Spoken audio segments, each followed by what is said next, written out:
Shirley Caesar started singing at 6 years old to help feed her family. By 7, she watched men carry her father's body out on a door slab because no ambulance would come for a black family in Durham. She turned that pain into a voice that won 12 Grammys and filled arenas for over 60 years. But now, at 87, something has changed. Shows are being canceled. Public appearances have slowed down. And the woman who once told death rumors to stop spreading is now using words like goodbye and final. The diagnosis she's been hiding is worse than anyone expected. Pastor Shirley Caesar's story began in hardships so deep that most people would have been crushed by it before life had even started. She was born on October 13, 1938, in a tiny, crowded house at 2209 Chautauqua Street in Durham, North Carolina.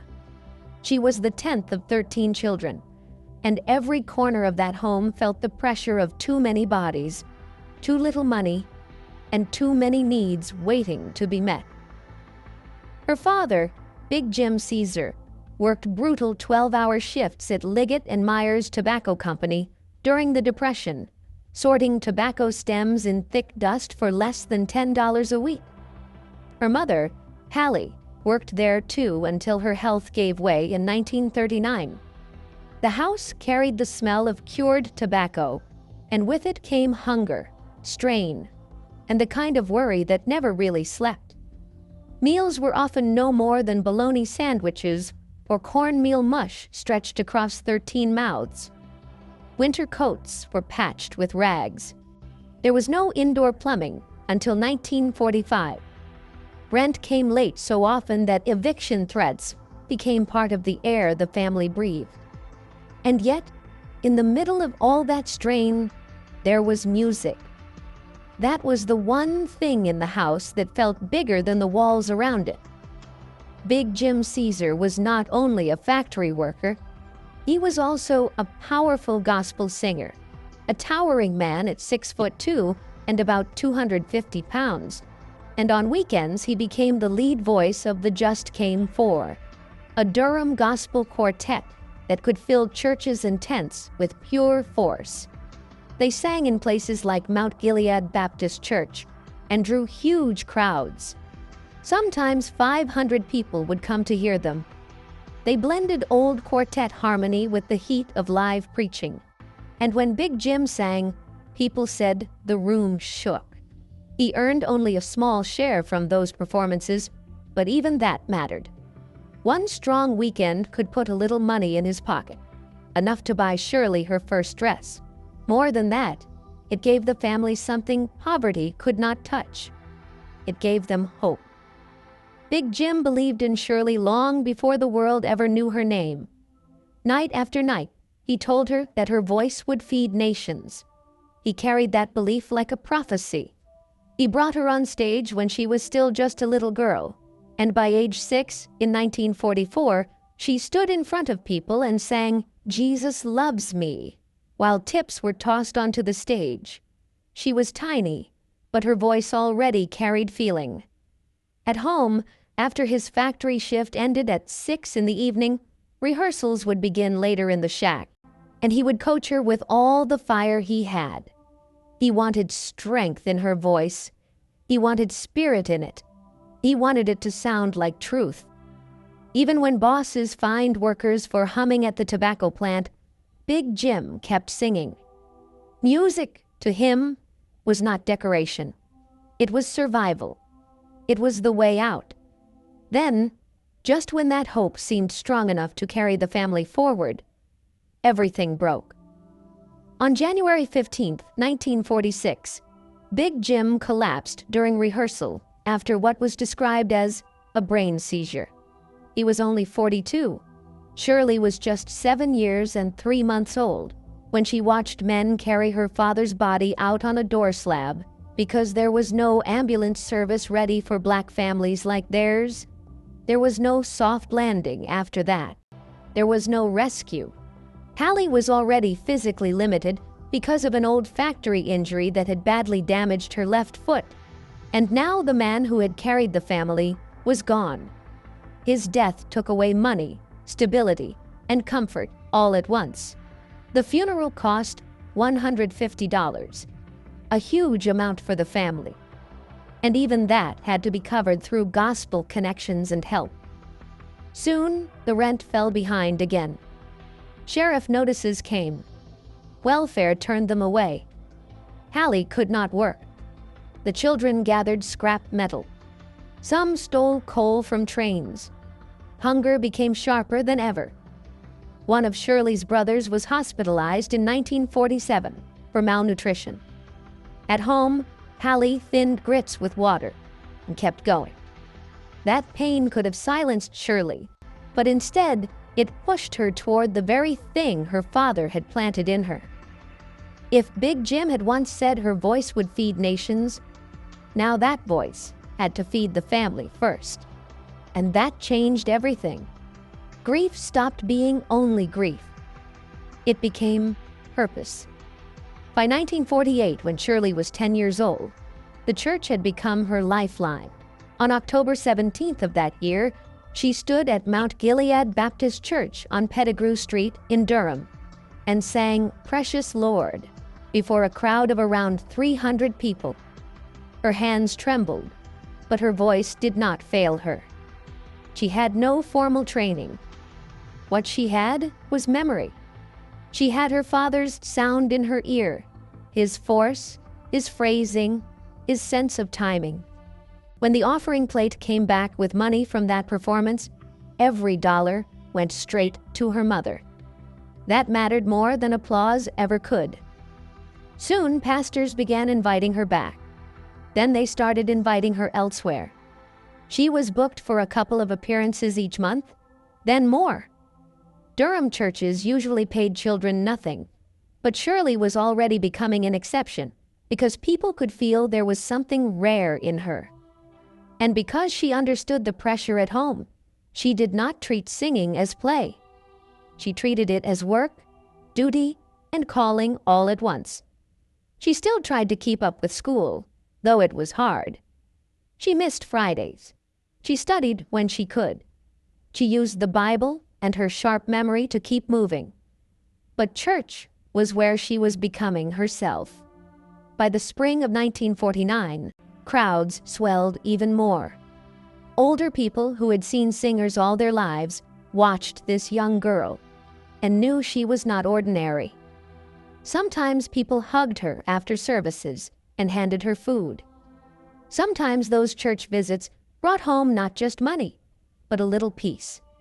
Fried chicken from an elder, a kind word, enough to ease the strain for one more day. By 1950, at only 12 years old, Shirley's world had already grown far beyond Durham. That summer, she began traveling with evangelist Leroy Johnson, and the road changed her again. Johnson was a revival preacher with a dramatic presence of his own. He had lost part of his leg and used a crutch, yet he moved with conviction and brought a strong following with him.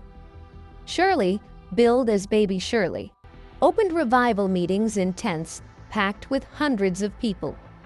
She rode Greyhound buses through the Carolinas and Virginia, often at night, sleeping on seats and pushing through long trips that would have exhausted adults.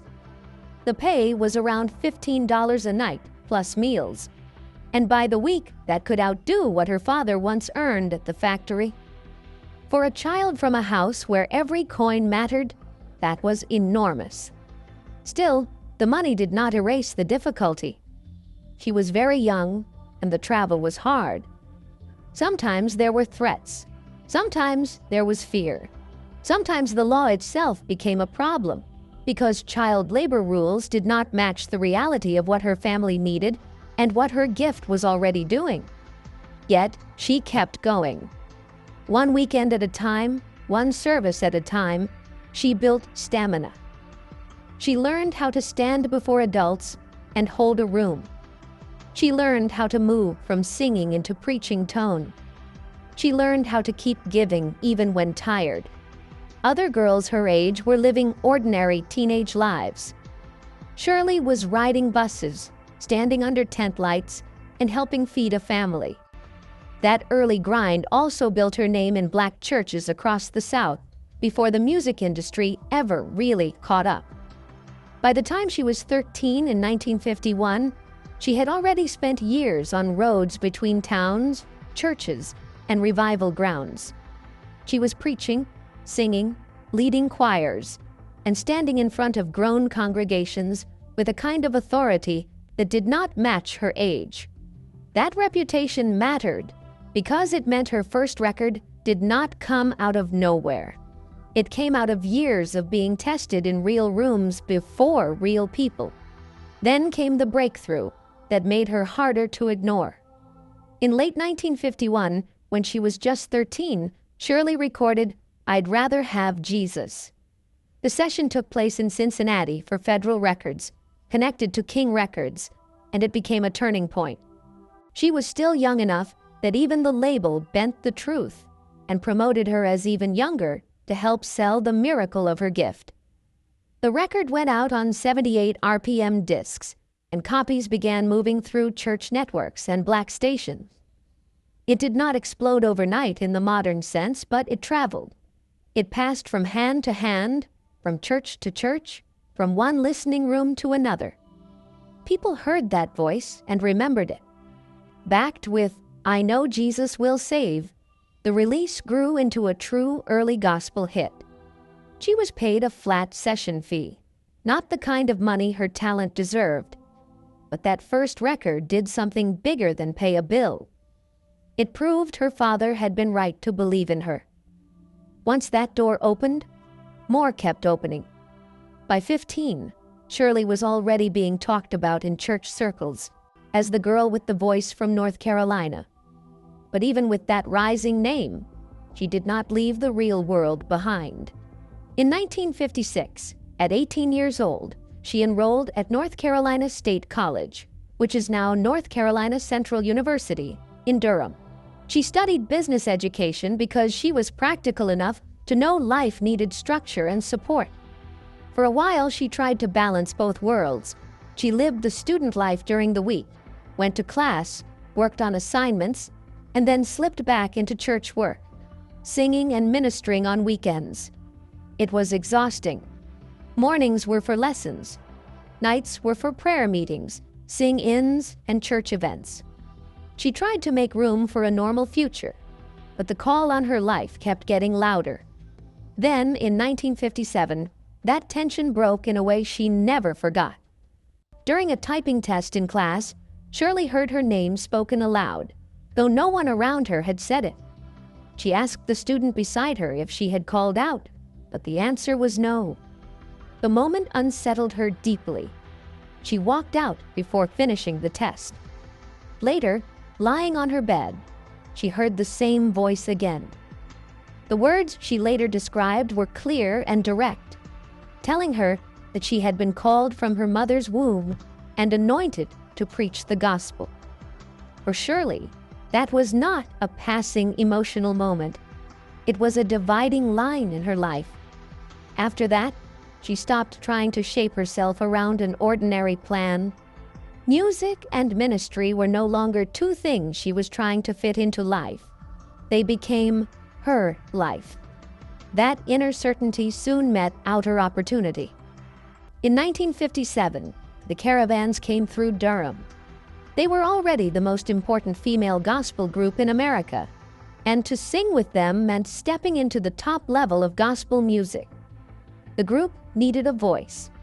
Shirley, still young and still technically in college, did not wait to be discovered in some polite way. She followed the opening, traveled after them, and boldly asked for an audition. She told Albertina Walker she knew all the parts. And when she sang, it was enough. Her range, timing, and power stunned them. She was invited to join. That choice changed the map of her life again. At 19, Shirley packed a small suitcase, left Durham behind, and went alone to Chicago. She left her widowed mother, her struggling home, and everything familiar because she believed the call on her life was moving her forward. Chicago in the late 1950s was not a gentle place. for a young woman to arrive without a safety net.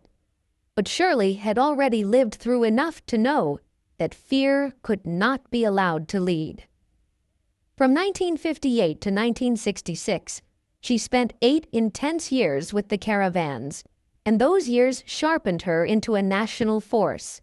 The group toured constantly. They filled churches, recorded major gospel songs, and became known across the country. Shirley entered as a teenager, but she quickly became one of the group's driving powers. Promoters noticed. Crowds noticed. Her voice did not simply blend. It broke through. People began asking for the Caravans featuring Shirley Caesar because she could lift a room in minutes. She sang with force, preached through melody, and carried the fire of someone who had learned long ago that singing was never just singing. The work was relentless, but Shirley showed up. Over those years, she did not miss a single concert. Weekend after weekend, she moved through hard roads, multiple services, late nights, and long drives, and she still delivered in full voice. At the same time, another thing was happening. Churches were beginning to call for her alone, not just as a singer, but as evangelist Shirley Caesar. That was rare, especially for a woman. Her identity was growing beyond the group, and with that came strain. By the mid-1960s, solo preaching dates were clashing with Caravans' bookings. Churches wanted her on her own. Group management wanted loyalty to the schedule. Pastors got upset when solo appearances had to be canceled. Tension built from both sides, and what looked like success from the outside began to feel like a tug of war on the inside. By 1966, Shirley made the boldest move of her career so far. She left the Caravans at the height of their fame. To many people in the gospel world, that looked like madness. She was walking away from the safest and biggest position in female gospel music. She had no secure solo machine waiting for her, no easy landing, no guaranteed money, just faith, a Bible, a suitcase, and the conviction that she had outgrown staying where she was. People talked. Some said she would disappear within 2 years. Some said she was throwing away her future. But Shirley had already lived too much life to mistake comfort for calling. So she started again. Right after leaving, she formed the Shirley Caesar Singers. This time, the sound, the structure, and the vision were built around her. Her younger sister, Ann Bell, became part of the group, and together they rehearsed in church basements, rented halls, and whatever spaces they could find. They sang for free when needed. They built contacts. They gathered names. They kept going. It was not glamorous in the beginning, but it was hers, and that made all the difference. Within a few years, the people who had predicted disaster had to watch her rise anyway. The new group proved she was never only a featured singer inside somebody else's success.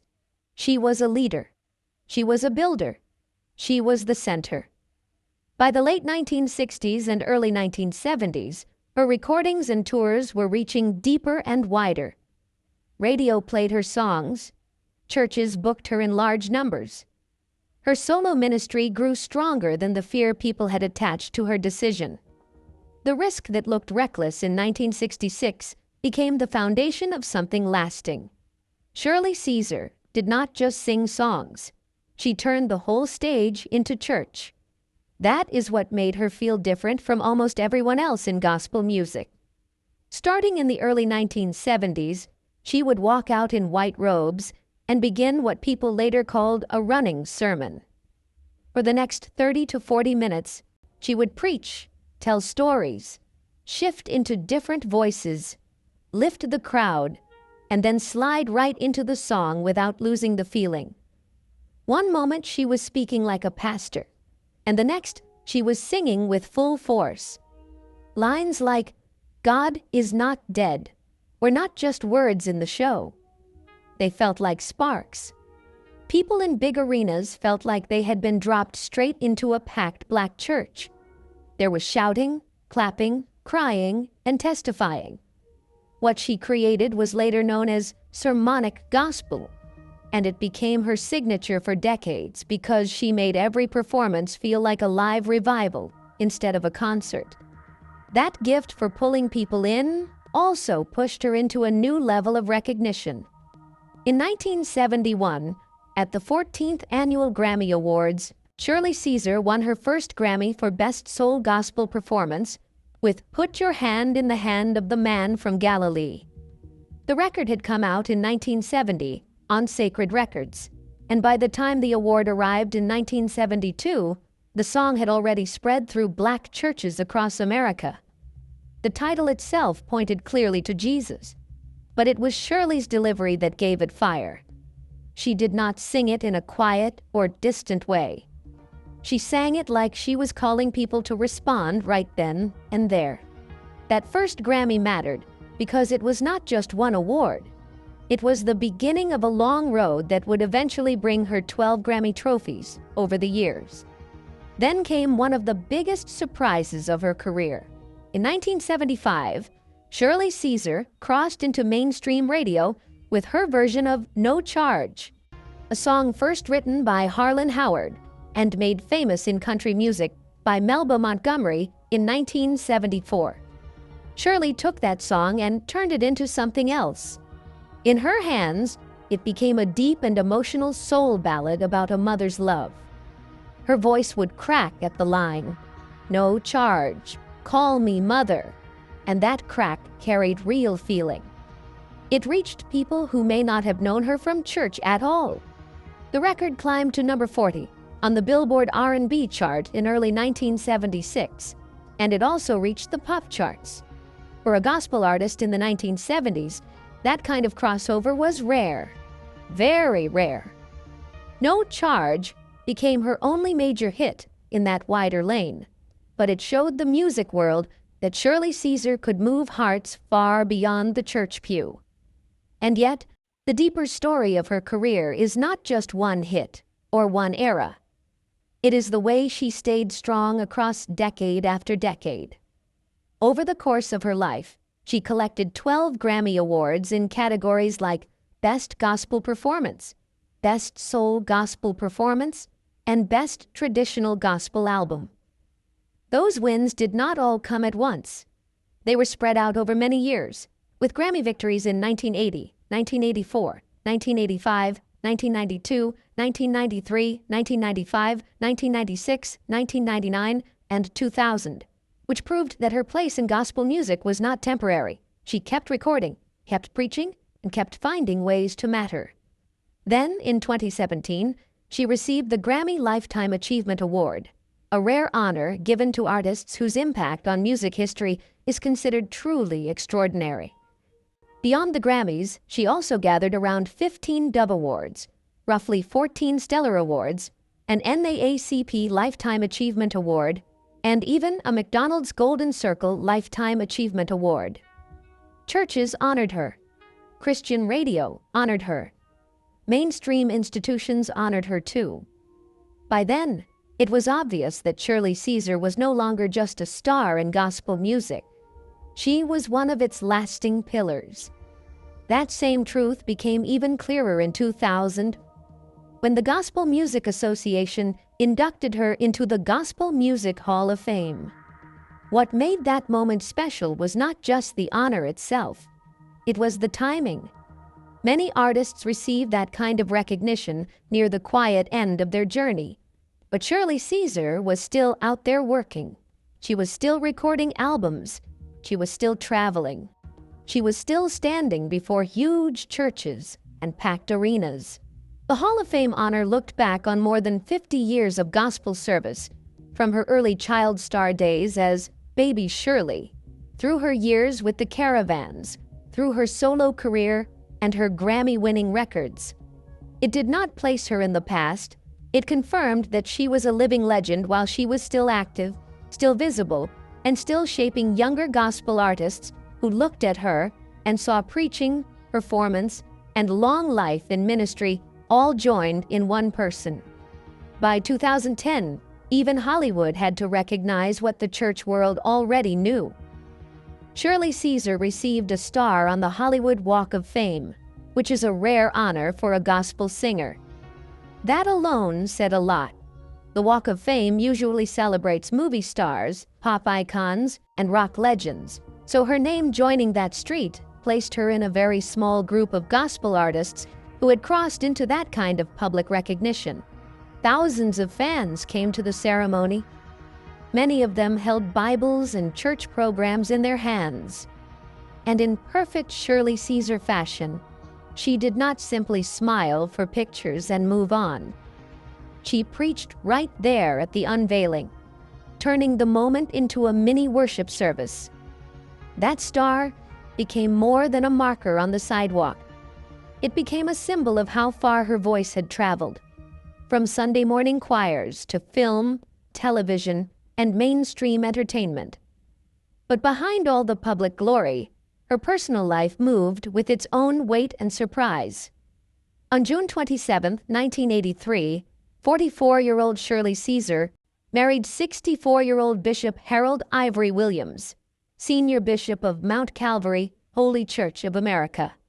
The 20-year age gap made plenty of people talk. Gospel circles noticed. Some were surprised, some were critical. Then the wedding itself added even more attention. It was grand, full of custom gowns, floral arches, and a feast for around 1,500 guests. It cost tens of thousands of dollars and stood out because it came at a time when Shirley's fame was growing fast. Yet the marriage was not just a social event. It tied her music ministry to his church leadership in a powerful way. Together they co-pastored Mount Calvary Word of Faith Church in Raleigh, and by 2014 that church had grown to around 1,500 members. He ordained her in 1990, and after his death on July 4, 2014, she stepped forward as senior pastor. Their union joined two worlds that already lived inside her life anyway: the stage and the sanctuary. Her story also carried another kind of victory, one that came later than many people expected. Shirley had enrolled at North Carolina College in 1956 to study business education, but in 1958, at age 20, she left school to join the Caravans. Music pulled her away from the classroom. Still, the unfinished work stayed with her. Then, in May 1984, at age 45, she graduated magna cum laude from Shaw University with a Bachelor of Science in Business Administration. That moment mattered because it was not easy or simple. By then, she was already touring, recording, and building a major gospel career. Yet she still returned to complete what she had started. Later, she also studied at Duke Divinity School and received honorary doctorates from Shaw and Southeastern. For a woman who came from a poor home in Durham, who lost her father when she was young, and who had to help her family survive by singing, that degree was not just a line on paper. It was proof that delayed dreams can still be completed. Then came another move that surprised people even more. In 1987, Shirley Caesar ran for Durham City Council. Many warned her not to do it. Some said politics would damage her career. Others said religion and government should stay far apart. She ran anyway. In a 9-candidate primary, she finished third and won the seat. She served from 1987 to 1991. Her focus was clear. She spoke up for poor and elderly housing, for jobs, and for local business growth. Few gospel artists in America have ever stepped into elected office, which made her decision stand out. She was not doing it for image. She often spoke in terms of helping the needy, not the greedy. And when you place that against the background of her own life, growing up poor in Durham and surviving violence during the Jim Crow years, her choice makes even more sense. She had lived close to struggle, so she wanted public service to mean something real. That same pull toward service shaped what she did with money. Shirley Caesar became known not only for what she earned, but for how much she gave away. Reports over the years said she donated huge parts of her income, with some accounts pointing to 50% of road income going back into the community, and others claiming even more. The core truth remained the same. She did not hold tightly to money in the way many people expected from a major star. Her album sales, hit records, and award-winning career brought in real earnings, yet large amounts of that money were poured into helping others. Food drives, toy drives, outreach events, and ministry aid became regular parts of her life. Even with fame growing around her, she kept her life relatively simple and focused on giving back. That choice felt even stronger because she never forgot where she came from. Still, even a life built around faith, music, and service was not free from conflict. In late 2016, the gospel world was shaken when Kim Burrell delivered a sermon at Love and Liberty Church in Houston on December 30th that included harsh anti-LGBTQ remarks.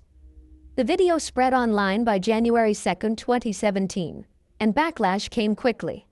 Public figures spoke out. Collaborations were canceled. Social media turned into a storm. The moment became bigger than one sermon. It opened a wider debate about homophobia in Black churches and pushed gospel artists into a place where silence itself felt like a sigh. Then, Shirley Caesar stepped into that storm. On January 4, 2017, she preached at First Baptist Church of Glenarden in Maryland and defended Burrell without directly naming her. In that sermon, Shirley said critics should have spoken up 4 years ago when our president made that stuff all right, clearly referring to support for same-sex marriage during the Obama years. What made the moment even more striking was that Shirley warned pastors to collect phones at the door, so sermons would not be recorded, yet her own words spread online anyway. Backlash hit fast. Some longtime fans were stunned. Others defended her. The divide deepened. For progressive listeners, the First Lady of Gospel now seemed out of step with a changing world. For more conservative churchgoers, she had stood firm. Either way, the moment left a mark. Around that same period, old rumors about her private life kept circling too. For decades, especially from the 1980s onward, gossip about Shirley Caesar's sexuality floated around in blogs and church chatter, even though there was no evidence behind it. Those rumors peaked again during the 2010s, especially after her stance during the Burrell controversy, because critics tried to frame her as hypocritical. After years of silence, Shirley later addressed the rumors directly in a viral YouTube video released on September 28, 2025, calling them false and hurtful. She said they damaged her ministry and made it clear that she wanted people to stop using gossip as if it were truth. It was one more example of how public life can pull a person into stories they never wrote for themselves. The internet also created another strange burden for her. Fake death rumors began to circle more than once. One especially visible case came on May 9, 2023, when a YouTube channel posted a video claiming Shirley Caesar had died after a battle with cancer. There was no proof. In fact, she was still performing live just days later, including a Mother's Day appearance in Atlanta on May 14, 2023. Yet once that kind of rumor gets loose, it spreads fast. Similar hoaxes returned in 2024 and 2025, along with false cancer claims. Shirley eventually joked about the situation, saying that unless she was a living dead person, she knew nothing about being buried. The joke was funny, but the problem behind it was not. It showed how quickly lies can travel around a public figure.